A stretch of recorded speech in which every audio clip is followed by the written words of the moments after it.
Hola, ¿qué tal? Qué gusto tenerles aquí otra vez en Comunidad de Casa. Hemos estado disfrutando, yo no sé de ti, pero yo he estado disfrutando esta serie de mensajes.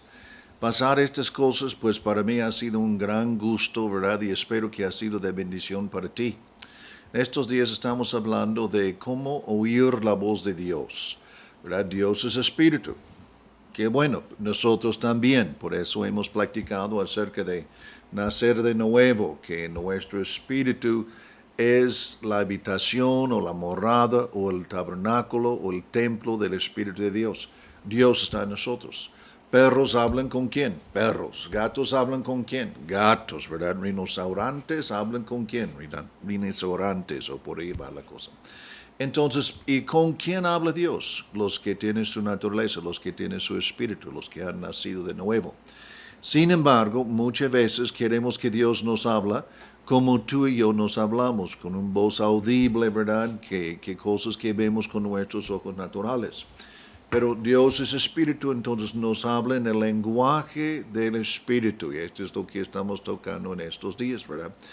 Su espíritu está en medio de ti, no está en su cabeza. Entonces, cuando escuches la voz de Dios, ¿dónde la escucharás? ¿En tu cabeza o en tu espíritu?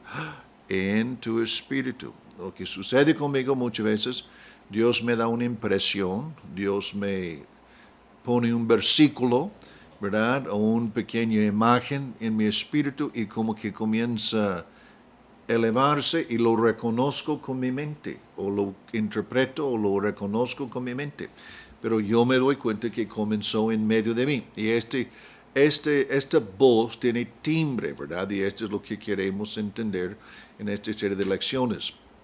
El primer aspecto donde comenzamos a hablar de la voz de Dios y platicamos de esto la sesión anterior es lo que llamamos la palabra de Dios. Y Salmo 138, versículo 2, es muy importante. Ha elevado su nombre y su palabra encima de todas las cosas. Este sencillamente, repito, quiere decir que Dios, su nombre hubiera sido primero, su palabra segundo y la autoridad delegada tercero. Pero Dios hizo algo muy importante. Tomó su palabra y lo elevó a su propio nombre. Este quiere decir que Dios somete a su propia palabra. ¡Wow!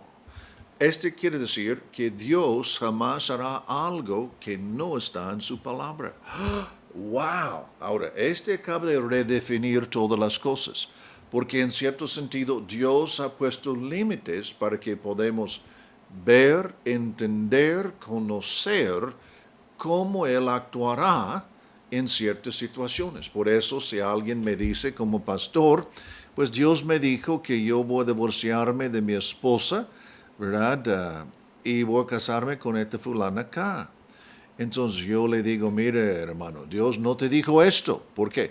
Porque Dios nunca va a decir algo, Dios nunca dirá algo que no está en su palabra, porque elevó su palabra igual a su nombre. Entonces, este es algo muy importante para nosotros y este es donde comenzamos a entender la razón que algunos dirán cristianos bíblicos. ¿Por qué? Porque entendemos esta medida Dios escogió para ponerlo en el mismo nivel de autoridad de su nombre. Este quiere decir, yo puedo mirar en la palabra de Dios y preguntar, Dios, ¿tú quieres sanar? Pues aquí dice, pues sí, Dios quiere sanar. Dios, ¿tú quieres que rompe la maldición de pobreza? Pues sí, aquí lo dice. Entonces este nos da, si me explico, unos entendimientos de cómo es Dios, qué es lo que Dios quiere hacer. Entonces el primer lugar es donde escuchamos la voz de Dios, está en su palabra, ¿verdad? Y como yo mencioné en la sesión anterior, yo tenía que reconocer la naturaleza de mi Padre. En reconocer la naturaleza de mi Padre, me disponía, ¿qué? Me disponía una relación más estrecha, más íntima, por entender cómo Él era. Entonces, en la vida cristiana comenzamos con las Escrituras. Qué rico es cuando las páginas están bien gastadas, están bien subrayados versículos. ¿Por qué? Porque tú estás comprendiendo cómo es tu Padre. Es mucho más fácil que se acerque al uno al otro. Segundo aspecto de la voz de Dios en nuestras vidas es lo que llamamos conciencia. En Romanos 2:15, ¿verdad? Dice que Dios nos ha dado conciencia, mostrando la obra de la ley escrita en sus corazones, dando testimonio que su conciencia, acusándoles o defendiéndoles en sus razonamientos.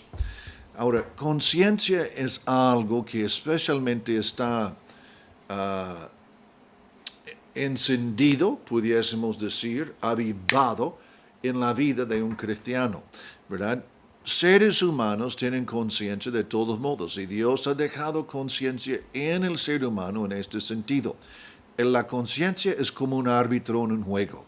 Pues él dice que puede ser que tú pienses que la pelota quedó adentro, pero el árbitro dice está afuera. Y precisamente es lo que hace su conciencia. Puede ser que tú pienses que cierta cosa está bien, que está correcto, pero tu conciencia trasciende su razonamiento. Digas esto a su vecino.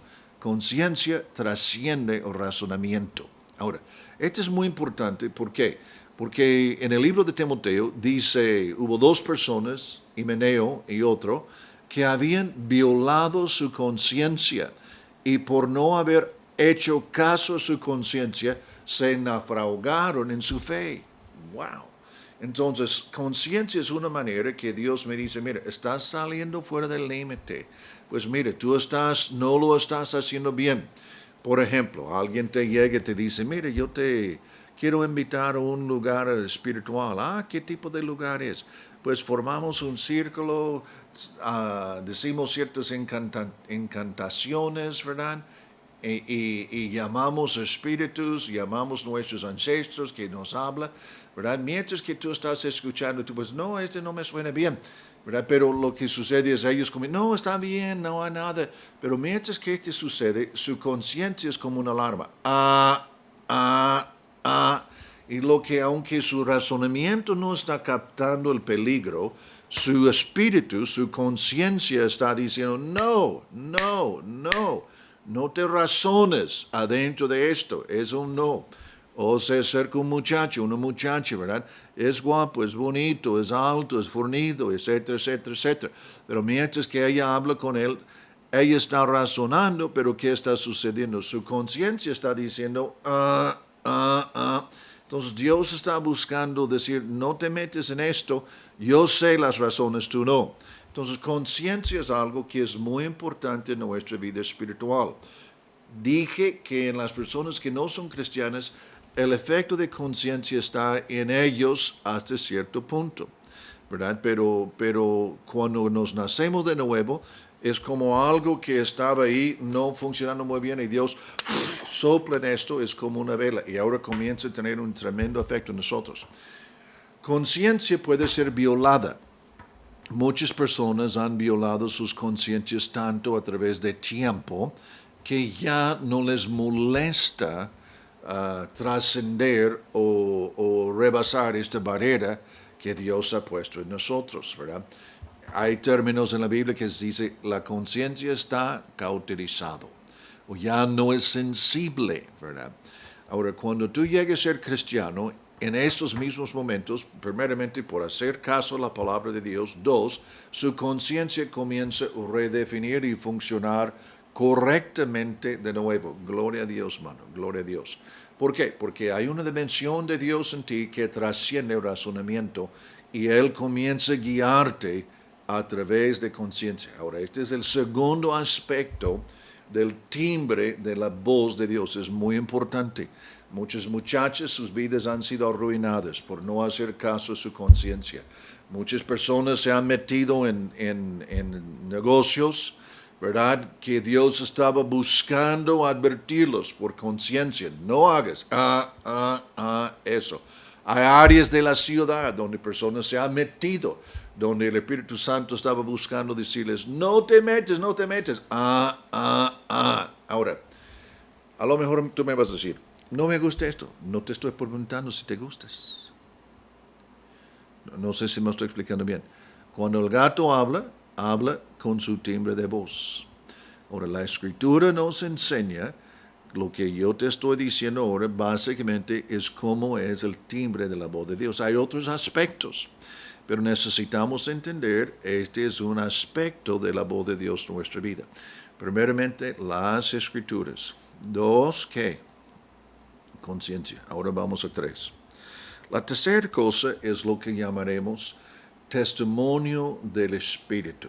Ahora, este es en Romanos 8:16 dice, nuestro espíritu da testimonio con el Espíritu de Dios. ¿Verdad? ¡Wow! ¡Qué lindo! Básicamente es como mano en guante. Por ejemplo, en el libro de Hechos, Pablo estaba hablando con algunos hermanos y decía esto, parecía bien a nosotros y el Espíritu de Dios. O hubo testimonio del Espíritu de Dios en el Espíritu de ellos que estamos de acuerdo, ¿verdad? Que estamos de acuerdo. Y este básicamente es que el Espíritu Santo, en cierto sentido, refuerza lo que está sucediendo o lo que tú estás pensando en este momento, en el sentido tú estás pensando, por ejemplo, votaré en esto y llega, ¡pum!, una afirmación. Sí, este es correcto, ¿verdad? Entonces, este es lo que llamamos el testimonio del Espíritu. Okay. Voy a usar otra palabra para decir lo mismo. O vuelvo a decir esto. Tú estás escuchando un mensaje. Mientras que estás escuchando la predicación, de repente hay un aspecto de la predicación que toma tu corazón. Entonces, si te das cuenta, oh, y este es el testimonio del Espíritu. El Espíritu de Dios está dando testimonio a su Espíritu, que esta es una verdad, una respuesta, algo por ti. O puede suceder, ¿verdad? Cuando estás leyendo la Biblia. Frecuentemente tú estás leyendo la Biblia y llegas a un pasaje y casi brinca de la página, ¿verdad? ¡Wow! Mira, esto es exactamente lo que estuve buscando, ¿verdad?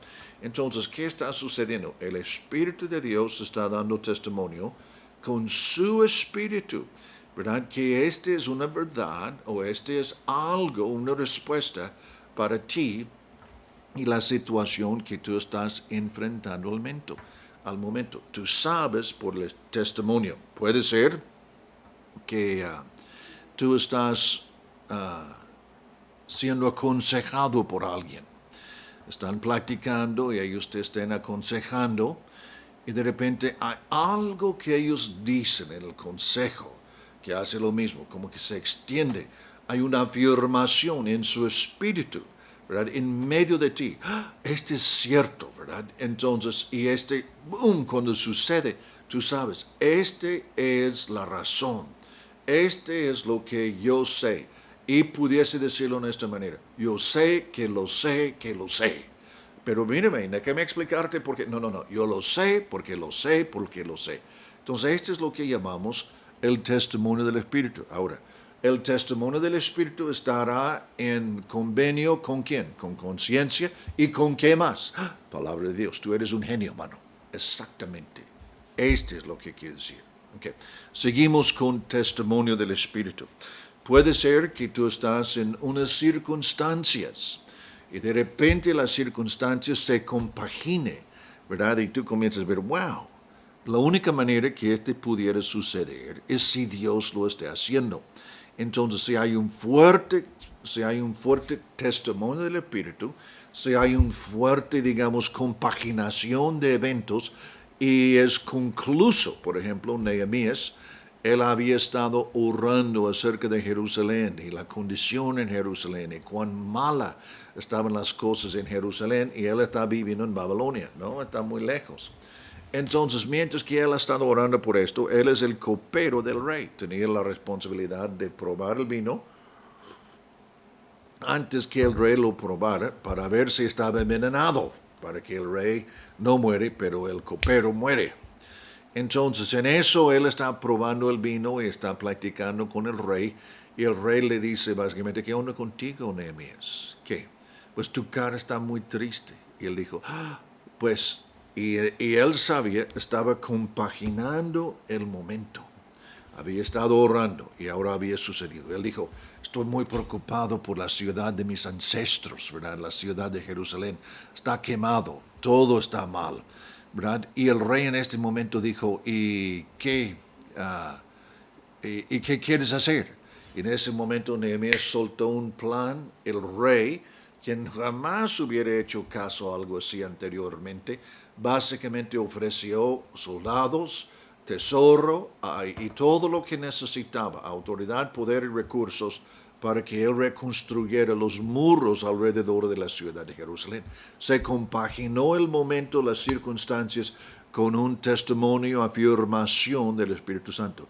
Este sucede. Sin embargo, fíjense muy bien, dije sin embargo, circunstancias, quieres tener mucho cuidado, ¿verdad? Ahora, yo he mencionado tres cosas que son timbres de la voz de Dios: testimonio del Espíritu, conciencia y la palabra de Dios. Mencionaré algunos más también, quizá no terminaré en esta lección. Pero cuando estás orando y estás pidiendo respuestas, ¿verdad? De cosas, especialmente cosas mayores, entonces dice la Escritura que tú puedes tener que todo esté establecido en la boca de 2 o 3 testimonios. Entonces esto quiere decir, ¿verdad? Hay testimonio en mi espíritu. Las circunstancias están compaginando, ¿verdad? Ahora, en circunstancias yo recomendaría que busques una segunda confirmación, en el sentido que no solo hay las circunstancias se compaginan, pero que asegure que esté según la palabra de Dios, asegure que esté según conciencia, ¿verdad? Entonces, estas son cosas importantes. Mientras que lees la Biblia, como mencioné, una de las maneras que Dios nos habla es que Él toma parte de su palabra, ¿verdad? Y lo como que sopla o da testimonio de ella y afirma y entra y me toca. Ok. Poco más. En griego, en el lenguaje del Nuevo Testamento, hay 2 palabras por la palabra palabra. Muy interesante. Una de las palabras en griego es logos. Y logos básicamente quiere decir el razonamiento completo de algo. Por ejemplo, la Biblia completa será el logos de Dios. Ahora, hay otra palabra, y esa es la palabra rema. Entonces, rema es una palabra directa. Por ejemplo, yo pudiera decir al camarógrafo, tráeme una taza de café. Ahora, mientras que yo estoy dando este discurso, yo digo, tráeme una taza de café. ¿Y qué es lo que sucede? La persona viene y comienza, pues, traerme una taza de café. O rema es una palabra directa. Una palabra directa. Ok. Por ejemplo, una palabra directa, Romanos 10:17 dice, la fe viene por el oír y el oír por la palabra de Dios. Ahora, interesantemente, en español, cual tú y yo hablamos, solo tenemos una palabra por la palabra palabra. Este quiere decir en cualquier lugar donde está la palabra logos en el Nuevo Testamento, será traducido palabra. Este quiere decir donde haya la palabra rema en el Nuevo Testamento, sería traducido palabra. Ok. Entonces Romanos 10:17 lo lleva esto a otro nivel. Dice, la fe viene por el oír por la palabra de Dios. Pero la palabra en griego ahí no es logos o no es necesariamente por leer la Biblia, aunque leer la Biblia obviamente te ayuda. Pero está diciendo cuando el Espíritu toma la palabra de Dios o el Espíritu toma, ¿qué? Una frase o un pensamiento en la predicación, cuando el Espíritu toma algo en la consejería, cuando el Espíritu toma algo que está en las Escrituras, ¿verdad? ¿Y qué? Como que sopla vida o da testimonio a ti. Este es rema. Ahora, rema, déjeme decir el versículo otra vez, Romanos 10, 17. Romanos 10, 17. La fe viene por el oír. Ups, está acabando nuestro tiempo. Un momentito. Este quiere decir, Romanos 10, 17. Cuando escuchamos la voz del Espíritu o el testimonio del Espíritu vía cualquiera de estas cosas que hemos practicado, tiene un resultado. Y el resultado es, produce fe. Cuando yo escucho la voz o el testimonio de Dios en la palabra de Dios, en el mensaje siendo predicado, en el mensaje siendo enseñado, en la consejería que se escucha, cuando este connect está hecho, donde mano en el guante, o el Espíritu atestigua con mi espíritu que soy hijo de Dios, o que este es de Dios, ¿qué es lo que sucede? El resultado es, yo estoy edificado o creo que es cierto y tengo fe. Es algo sencillo. Si yo digo el Bella Pati, Pati, trae mi café, mi dicha produce la acción de ella. Cuando el Espíritu me habla en el sentido de dar testimonio en estas cosas, produce fe. O la certeza que es cierto. Y yo comienzo a entrar en una nueva dimensión en mi relación con Dios. Bendiciones. Este tiempo es chido para mí y yo espero que es de bendición a ti. Si tienes preguntas, puedes preguntar al director que está ahí o escribirlos. Yo con mucho gusto aquí los dirijo. Seguiremos practicando de esto. Espero poder terminar la próxima vez. Bendiciones.